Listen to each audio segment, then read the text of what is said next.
Today Bihar Jharkhand से आज हमारे साथ सागर तिवारी जी जो कि एक पीड़ित पिता है।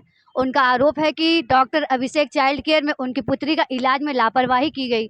साथ ही उनके द्वारा काउंटर केस किया गया है कि सागर तिवारी द्वारा उनसे 2 लाख रुपए प्रति माह रंगदारी मांगा गया। आए इस पूरे मामले जानते हैं उनकी जुबानी। 29 तारीख को मैं अपनी बेटी 8 माह की नवजात शिशु को लेकर डॉक्टर अभिषेक के कक्ष में अस्पताल में भर्ती कराता हूं और 30 तारीख के शाम तक मुझे कुछ नहीं बताया जाता कि आखिर मेरी बेटी को हुआ क्या है। इसकी जानकारी मुझे नहीं दी जाती है। जो सारा रिपोर्ट का जांच होता है, जब मैं उस जांच के लिए जाता हूं तो डॉक्टर अभिषेक मुझसे ये अभद्र भाव से कहते हैं कि आखिर आप जानना क्या चाहते हैं। कोई भी पिता जब अपनी बेटी को भर्ती कराएगा और जांच के लिए पैसा देगा तो साफ सी बात है कि वो अपनी बच्ची का रिपोर्ट ही जानना चाहेगा। लेकिन डॉक्टर अभिषेक के भीतर पैसे का, ताकत का, उनके परिवार में वरिष्ठ लोग हैं, इसका इतना घमंड है कि वो किसी भी सामान्य लोगों को कुछ समझते नहीं है। उनका घमंड इतना ये है, ये पूरे शहर में चर्चा है। इस बात को वो कैसे कहते हैं, लेकिन जब बाद में मैंने कहा कि आप वो बिना रिपोर्ट पढ़े कहते हैं कि आपकी बेटी के ब्लड में इन्फेक्शन है, आप उनको 3 दिन और यहाँ पे रखिए, मैं छुट्टी करा लेता हूँ। मैं कहता मेरी बेटी को छुट्टी करा दीजिए। उसके बाद 1 हफ्ते के बाद मुझे मीडिया के माध्यम से पता चलता है कि मेरे ऊपर प्रति माह 2 लाख रुपए का रंगदारी का केस दर्ज है।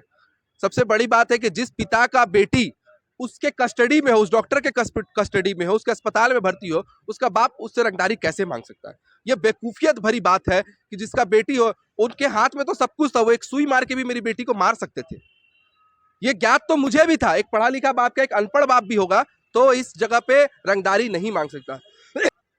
अपनी पैसे की ताकत पे मुझ पर रंगदारी का केस करते हैं। उनके परिवार में बड़े बड़े अधिकारी हैं जिनके दम पे वो मुझ पर केस करते हैं और उसके खिलाफ आज उपायुक्त महोदय को मैं और मेरे साथ 5 अन्य परिवार के लोग हैं जिनके ऊपर ये केस दर्ज हुआ है, जिनके साथ शोषण हुआ है, जिसके परिवार वालों को मारने की कोशिश की गई है, जिनके बच्चों को मारा गया है, वैसे परिवार मेरे साथ आए हुए हैं और आज हम इसी मामले को लेकर उपायुक्त महोदय को ज्ञापन देने आए हैं।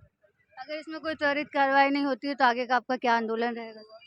देखिए, एक बेटी का पिता हूं और अपनी बेटी के लिए और इस शहर में जितनी भी बेटियां हैं, जितने भी बच्चे हैं, उनके जान लगातार अगर ऐसे डॉक्टर लेते रहेंगे और पैसे के कारण कोई वरीय अधिकारी वैसे डॉक्टर पर कानूनी कार्रवाई नहीं करेंगे, कुछ भी नहीं करेंगे, तो अंतिम एक उपाय जरूर होगा कि मैं उस अस्पताल के आगे जाके अपने ऊपर किरासन तेल छिड़क कर आग लगा लूंगा, क्योंकि मैं इतने बच्चों का मौत नहीं देख सकता। और अगर भगत सिंह के मौत से इस देश में क्रांति फैल जाती है और यह देश आजाद हो सकता है, तो सागर तिवारी की मौत से अगर ऐसा अस्पताल बंद हो जाए जो बच्चों की जान लेता हो, तो सागर तिवारी अपनी मौत को अपने जान देने के लिए तैयार है। और उस वास्ते इस देश में क्रांति अगर स्वास्थ्य के खिलाफ आ जाए, लोगों का पैसा बच जाए, लोगों को लूटपाट से बच जाए, बच्चों का जान बच जाए, तो मैं वो भी कार्य करने के लिए तैयार हूं।